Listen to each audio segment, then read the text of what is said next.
I spent my savings renovating my mom's apartment, but she suddenly demanded triple the cost, so I moved out only for my entitled brother and his wife to move in. A month later, Mom called me in a panic, demanding to know why I hadn't paid the rent for the place I no longer lived in. I always embraced a pragmatic approach to life. While my older brother, Bart, pursued grand entrepreneurial aspirations, I focused on a steady ascent up the corporate ladder. This dedication ultimately culminated in securing a position at Crawford & Associates, offering a salary that dwarfed my previous earnings. The sole drawback was the exhausting commute, 2 hours each way, consuming 4 hours daily. After 2 weeks of this arduous routine, I realized I needed to relocate closer to the office. That Saturday, during our customary family dinner at my parents' house, the familiar scene unfolded. Mom in the kitchen preparing something fragrant, and Dad engrossed in his newspaper in his armchair. "How's the new job going, honey?" Mom inquired as she placed a steaming casserole on the table. "Actually, quite well," I responded, helping her set the table. "The only issue is the commute. I'm looking for a new rental closer to work." It was then I observed that familiar glance my parents exchanged, perfected over 30 years of marriage. Mom dried her hands on her apron and sat down. "You know, Amber," she began, "we might have a solution for you. Remember Grandma Helen's old apartment? The one I inherited? Our tenants just moved out last week, and it's literally a 5-minute walk from your new office." I nearly dropped my fork. Of course, I remembered that apartment. I had spent countless weekends there as a child with Grandma Helen. It was a cozy 2-bedroom dwelling in a peaceful neighborhood, boasting large windows and a small balcony where Grandma cultivated her beloved petunias. "How much would the rent be?" I asked, attempting to conceal my eagerness. Mom quoted a figure that made my eyes widen. It was about 1.5 times less than the average market price in that area. "We'd give you a family discount, of course," she added with a smile. "I'll take it," I declared instantly, without even attempting to negotiate. The location was ideal and the price unbeatable. "That's settled then," Dad finally said, looking up from his newspaper. "Now, did you hear about your brother's latest success? He just secured 3 new corporate clients for his courier company. He's truly making it big in the delivery business." Just like that, the conversation shifted to their preferred subject, Bart's achievements. I sat there, absently moving food on my plate, nodding at appropriate intervals as my parents raved about their son's journey to becoming a successful entrepreneur. It was always this way. Bart was the favored child, the risk-taker, the one who dared to dream grandly. I was simply, well, just Amber. Moving day was surprisingly swift. The true shock came when I entered Grandma Helen's apartment with the first box. The place, to put it mildly, had not been well maintained by the previous tenants. The walls were adorned with outdated wallpaper, peeling at the edges. Mysterious stains marred the ceiling, and the sole piece of furniture was an ancient sofa, appearing to have survived multiple conflicts. That evening, sitting cross-legged on that old sofa, the only available seating, I called Mom. "Hey Mom, would it be okay if I did some renovations?" She sounded distracted, likely watching one of her cooking shows. "Oh sure honey, just don't make it too bright. You know how I feel about those trendy neon colors everyone's using these days." I had to chuckle. "Mom, have you ever seen me wear anything brighter than navy blue? Trust me, I'm thinking more along the lines of earth tones and neutrals." That night, I immersed myself in online browse, exploring interior design websites and Pinterest boards. I meticulously created a mood board reflecting my vision: warm grays, soft beiges, and occasional deep blue accents. Everything would be understated yet elegant, comfortable yet organized, much like myself, I suppose. The subsequent months blurred into a cycle of work and renovation.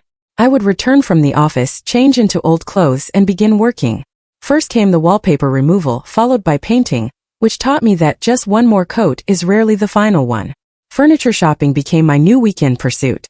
I spent hours in stores testing sofas, measuring spaces, and comparing prices. Piece by piece, I built my home. A comfortable gray sectional perfect for movie nights, a solid wood dining table that could seat 6, and a plush area rug that unified the entire space. The transformation consumed 6 months of weekends and evenings, but finally it was complete. Looking around my finished apartment, a surge of pride, strong enough to bring tears to my eyes, washed over me. I had achieved this. When Mom came to see the finished result, I was anxious. She walked through each room slowly, her hand tracing the new kitchen countertops, examining the carefully chosen light fixtures, and studying the subtle pattern on the bedroom wallpaper. "Amber," she finally said, turning to face me, "this is remarkable." I nearly toppled over. Mom was not one to freely give compliments, especially to me. But there she was, genuinely smiling, genuinely impressed. "You did all this yourself?" she asked, gesturing around the living room. I nodded, trying not to appear overly pleased with myself. "Well, YouTube tutorials helped a lot." "It's beautiful," she said, and then did something she hadn't done in years. She hugged me. A true hug, not one of those quick, obligatory ones she usually gave me at family gatherings. 2 weeks later, I headed to another family dinner, practically brimming with excitement. I had received a promotion at work, senior account manager, with a significant salary increase and my own team to lead. I couldn't wait to share the news. "Mom, Dad," I began during a lull in the conversation, "I have some good news. I got promoted at work." Mom barely glanced up from her plate. "That's nice, dear," she said, turning to Dad, her voice dropping. "Have you heard from Bart today?" That's when the true dinner conversation began. It turned out my brother's courier company was in distress. A larger competitor, a national chain with advanced tracking apps and lower prices, had entered the market. Bart's clients were abandoning him faster than rats from a sinking ship. "We're going to help him," Dad announced, pushing his plate away. "We've decided to take out a loan." I nearly choked on my water. "A loan? Look, maybe this is actually an opportunity. If he can't compete with this bigger company, perhaps it's time to try something else. Starting over might be better than throwing good money after bad." The silence that followed was deafening. Mom and Dad exchanged one of their looks, not the fond ones they usually shared, but the kind that indicated disappointment in me yet again. "You don't understand business, Amber," Dad finally said, his voice stern. "You've always played it safe with your office jobs. Your brother is an entrepreneur. He takes risks. Family always helps family," Mom added firmly. "That's what we do." I opened my mouth to argue, then closed it again. What was the point? They had already made up their minds. I could have told them I discovered the cure for cancer, and they would still be more concerned about Bart's delivery vans. The next 6 months felt like watching a slow-motion car crash. Mom would occasionally call to update me on the situation, though I never asked. The loan they took out bought Bart some new vans and helped him lower his prices, but it wasn't enough. The competitor continued expanding, acquiring clients, and pushing their advanced app and next-day delivery promises. Then came the call I had been anticipating. "Your brother's company went bankrupt," Mom said, her voice tight with emotion. "He and Sarah have moved in with us temporarily, just until they get back on their feet." I gripped my phone tighter, recalling my quiet prediction at that dinner 6 months prior. "I'm sorry to hear that," I said, because what else could I say? "I told you so?" "They're sleeping in your old room," Mom continued. "Sarah's taking it pretty hard. You know how she is about appearances." Yes, I knew how my sister-in-law was. Sarah had always dismissed my simple office job, preferring to remind everyone at family gatherings that she was married to a CEO. I wondered how she was handling living with her in-laws now. That weekend, I drove to my parents' house, telling myself it was just another family dinner. But as soon as I walked through the door, the tension in the air was palpable. Bart was sprawled on the living room couch, scrolling through his phone. He barely looked up when I entered, offering only a grunt that might have been, "Hey." Sarah was perched on the armchair as if on a throne, her designer handbag carefully placed at her feet. She gave me one of her characteristic looks, the kind that suggested I was something she'd found stuck to her shoe. "Dinner's ready," Mom called, and we all gathered around the table. I should have known better than to hope for a quiet meal. Bart launched into what felt like a rehearsed speech about his business troubles before I had even picked up my fork. "I had everything under control," he insisted, gesturing with his knife. "The business was growing, we were expanding. Then these corporate vultures moved in with their fancy technology and deep pockets. They probably spent $1 million on marketing," Sarah added, pushing her food around her plate. "How is a small business supposed to compete with that?" "Exactly." Bart slammed his hand on the table, making the glasses rattle. "They're just bullies with bigger budgets. And don't even get me started on those idiots at the bank who wouldn't extend our credit line. Complete morons who wouldn't know a good business opportunity if it bit them." "Maybe," I interjected, unable to help myself. "This is just how business works. Competition is part of the game. You have to plan for these possibilities when you start a company." The silence that followed was absolute. For pairs of eyes stared at me as if I had just suggested we should all start eating rocks for breakfast. "Plan?" Bart sneered. "Easy for you to say from your cushy office job. What do you know about running a real business?" "I just think," I began, but Dad's warning look made me shut my mouth. I focused on my plate instead, arranging my peas into neat little rows. "I can't take living here much longer," Sarah announced suddenly, her voice dripping with dissatisfaction. No offense, she added, not sounding sorry at all, but I need my own space. Bart immediately perked up, like a puppet on strings. Hey Mom, what about Grandma Helen's old apartment? You still own that, right? My head snapped up. I'm living there, I said quickly, and I've renovated it completely. Oh yes, Mom nodded, suddenly animated. Amber's done a wonderful job with the place. It looks absolutely beautiful now. I saw the look that passed between Bart and Sarah, quick, calculating, meaningful. Something cold settled in my stomach, but I pushed the feeling away. I was being paranoid. They wouldn't, would they? Wednesday evening I was returning home from work, my mind already on the leftovers in my fridge, and the new Netflix series I had been saving.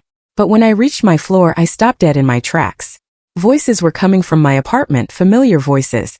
I opened my door to find Mom, Bart, and Sarah standing in my living room as if they owned the place.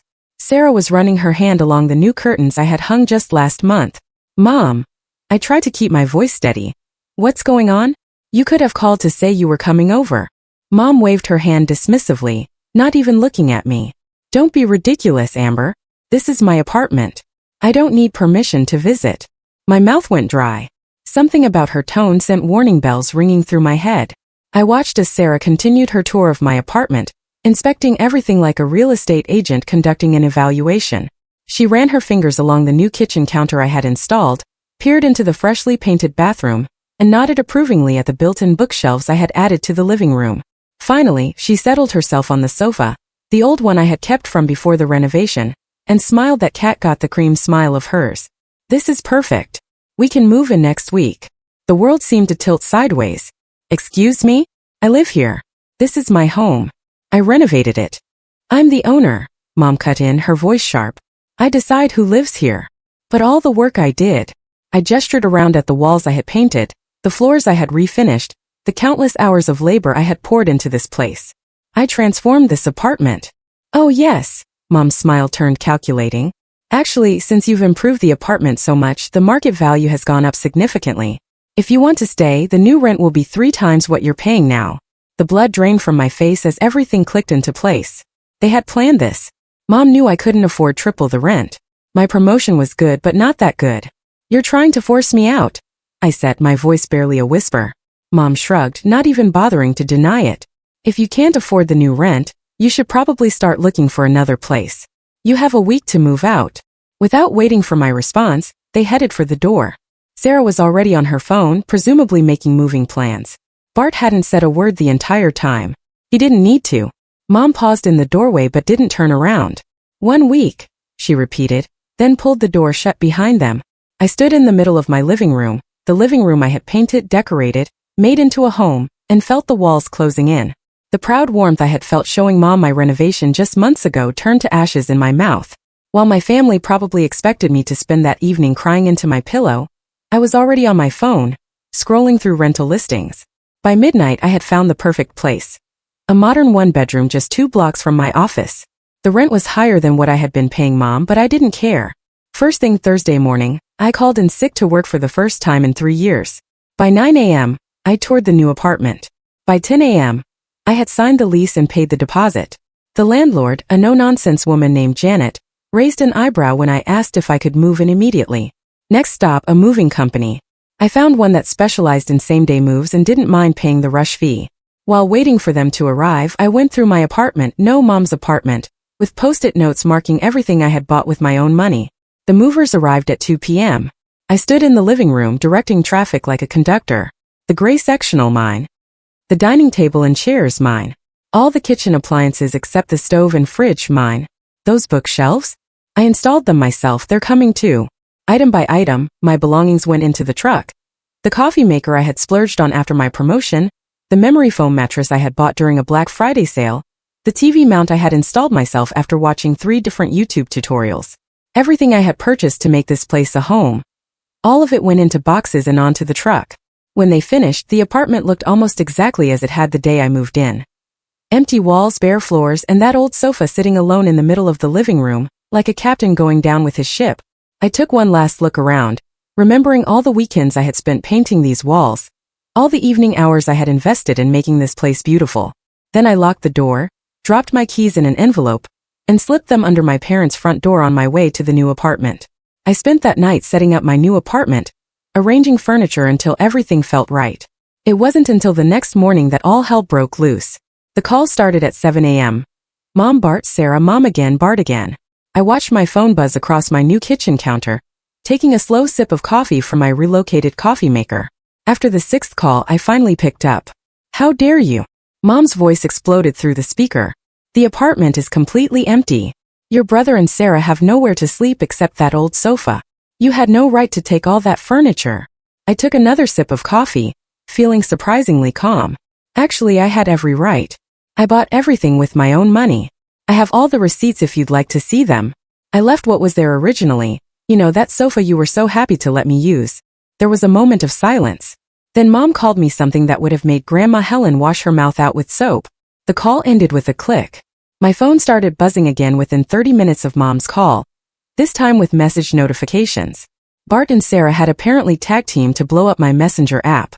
You vindictive witch. That was from Sarah. How dare you take everything? You're just jealous because Bart's a real entrepreneur. And you're just a paper pusher. Bart's messages weren't any better. You selfish piece of work. You've always been jealous of my success. Now you're trying to punish us just because we're going through a rough patch? Real classy, sis, real classy. The messages kept coming, each one more vitriolic than the last.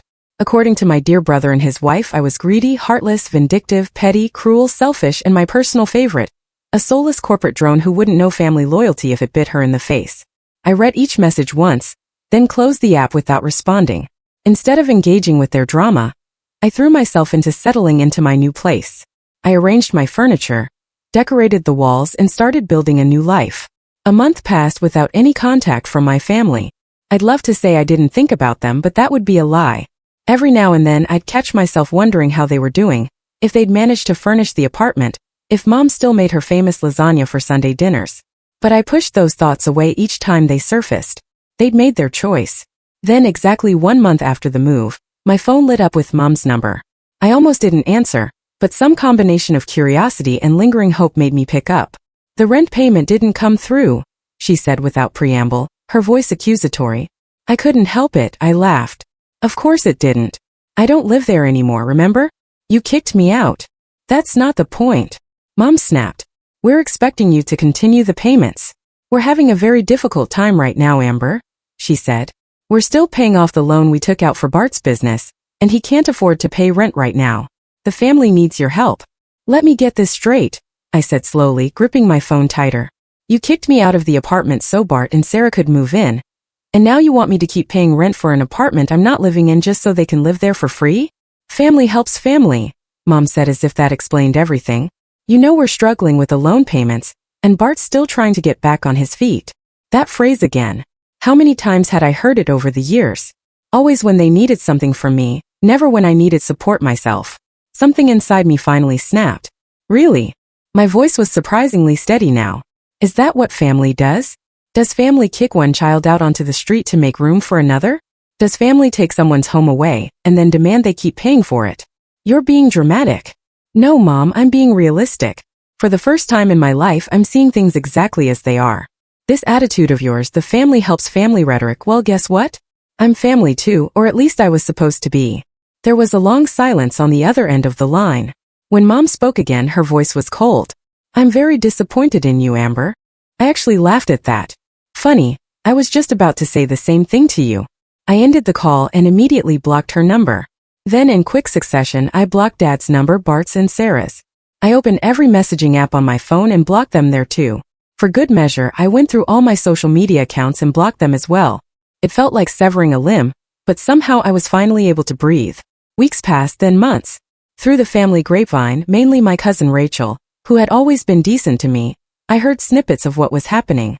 Bart had apparently devised another brilliant business idea. Something about artisanal pet food delivery, or perhaps an organic food subscription box. Rachel wasn't quite sure. My parents were making the rounds, soliciting startup money from various relatives. Most of them had enough sense to refuse. Only Uncle Derek, notorious for charging interest rates that would make a loan shark blush, offered to help. Even my parents weren't desperate enough to accept that offer. The last I heard was that they were considering taking out another loan to fund Bart's latest venture. Rachel told me this over coffee one Saturday, observing my reaction carefully. "What do you think about that?" she asked. I stirred my latte, considering the question. 6 months ago, I would have been worried sick. 3 months ago, I would have been angry. Now, "Not my circus, not my monkeys," I said, and was surprised to find I meant it. Rachel grinned. "You seem different," she said. "Happier." I thought about my new apartment decorated exactly how I wanted it, about my recent promotion at work, the one I had celebrated with my team instead of my family, about the cooking classes I had started taking on weekends, something I had always wanted to do but never had time for when I was renovating the old apartment. "I am," I replied. "I really am." Later that evening, I sat on my couch, in my apartment with a glass of wine, contemplating everything that had transpired. Mom's words echoed in my head one last time. Family helps family. They were right about one thing: family should help family. But somewhere along the way, they had forgotten that help should go both ways, that love should be unconditional, that family means supporting each other's growth, not enabling each other's failures. I took another sip of wine and smiled. I had better things to do than try to fix people who didn't want to be fixed. Much better things indeed.